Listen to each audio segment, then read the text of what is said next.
यानंतर परभणीत जाऊयात. परभणीच्या एका शेतकऱ्यानं स्वप्न पाहिली होती शाश्वत शेतीची, मुलांच्या उज्ज्वल भविष्याची. पण निसर्गाच्या रौद्र रूपानं सगळंच उद्ध्वस्त केलं. परभणीच्या तरुण शेतकऱ्याचा आक्रोश आता आभाळालाही भिडतोय. पाहूया.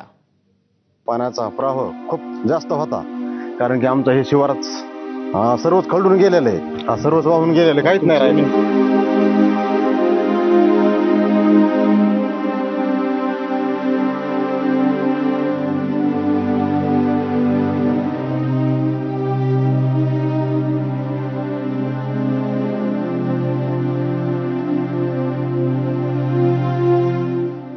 माझं नाव नारायण शिवजराव काष्टे. सर, माझ्या शेतामध्ये ढगफुटी दृश्य, पाऊस 2 दिवस सतत चालू असल्यामुळे दुधना नदीचं पाणी व ढगफुटीचं पाणी माझ्या शेतात शिरल्यामुळे माझ्या शेतातलं सर्व पीक हे पहा कसं झालेलं आहे.